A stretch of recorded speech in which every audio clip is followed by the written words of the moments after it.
सभागृहामध्ये रमी खेळणं आणि शेतकऱ्यांविरोधात सातत्याने वादग्रस्त वक्तव्य करणं कृषी मंत्री कोकाटेंना भोवण्याची शक्यता आहे।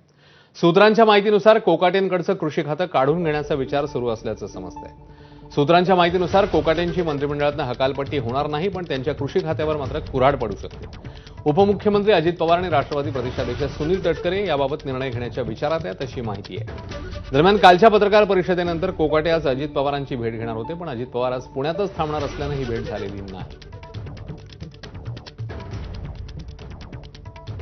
दुसरीकडे कोकाटेंनी एकामागून एक वादग्रस्त वक्तव्यांचा आणि कारनाम्यांचा धडाका लावलेला असताना अजित पवार मात्र अजूनही त्यावर गप्प असल्याचंच दिसतंय। विधान परिषदेत रमी खेळतानाचा व्हिडिओ समोर आल्यावर कोकाटेंविरोधात चौफेरी टीका सुरू झाली। त्यांच्या राजीनाम्याची मागणी विरोधकांनी लावून धरली, पण कोकाटे मात्र बधायला तयार नाहीयेत। उलट त्यांनी पत्रकार परिषदेत सरकारवरच भिकारी असल्याचं वक्तव्य करून नव्या वादाला जन्म दिला।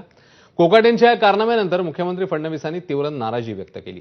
उपमुख्यमंत्री एकनाथ शिंदेंनीही आपलं मत यावर व्यक्त केलंय, पण अजित पवार मात्र यावर अजून बोलायला तयार नसल्याने यामागचं गौड बंगाल काय आहे असा प्रश्न आता विचारला जातोय।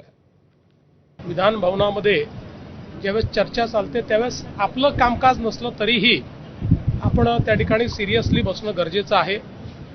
साधारणपणे एखादे वेळेस असं होतं की तुम्ही कागदपत्र वाचता, बाकी गोष्टी वाचता, पण रमी खेळतानाचा व्हिडिओ हा काही निश्चितच योग्य नाही।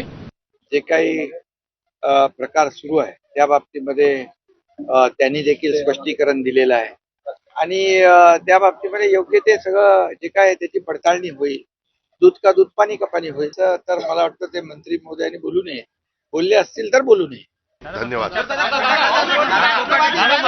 धन्यवाद धन्यवाद। दरम्यान कोकाटेंबाबतचा निर्णय अजित पवारच घेतील असं राष्ट्रवादी प्रदेशाध्यक्ष सुनील तटकरेंनी म्हटलंय। त्यांची सरकारबद्दलची असलेली विधानं ही अनुचित आहेत। मला असं वाटतं की आज दादा मंत्रालयामध्ये असतील, ते राष्ट्रीय अध्यक्षही आहेत, विधिमंडळ पक्षाचे नेते आहेत, राज्याचे उपमुख्यमंत्री आहेत, ते या संदर्भात त्यांच्याशी बोलतील किंवा त्या संदर्भातली काय असेल भूमिका ते त्या ठिकाणी व्यक्त करतील। तुमच्या सर्वांची जबाबदारी आहे की आमची सगळी विधानं ही शेवटी समयोचित त्या ठिकाणी असली पाहिजे। दुसरीकडे कोकाटेंच्या राजीनाम्याची मागणी विरोधकांनी लावून धरली आहे। एक वेळ तुम्ही कृषी मंत्री व्हा, पण कोकाटेंचा राजीनामा घ्या असा सल्ला शरद पवारांच्या राष्ट्रवादीचे आमदार रोहित पवारांनी दिला। तर देवेंद्र फडणवीस हे सर्वात लाचार मुख्यमंत्री असल्याचा हल्लाबोल केलाय काँग्रेस प्रदेशाध्यक्ष हर्षवर्धन सपकाळ यांनी। तुम्ही शेतकऱ्याला भिकारी म्हणलात, तुम्ही सरकारला भिकारी म्हणलेला आहात, त्यामुळे जे काही तुम्ही केलेलं आहे त्याच्यावर तुम्हाला राजीनामा हा द्यावाच लागेल। तुमचे नेते या बाबतीत काय करतात हे मात्र त्या ठिकाणी बघावं लागेल।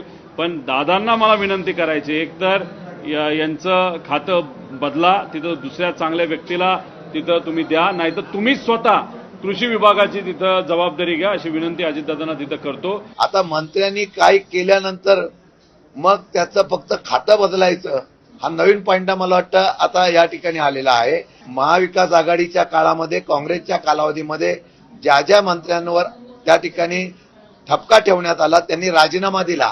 मंत्र्यांचा राजीनामा घेण्याची हिंमत देवेंद्र फडणवीसांमध्ये नाही।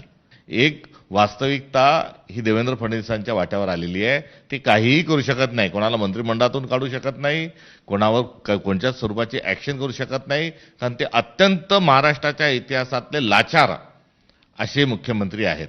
त्यांच्या पक्षाचे 135 आमदार जरी असले तरी ते कोणताही निर्णय हा घेऊ शकत नाही।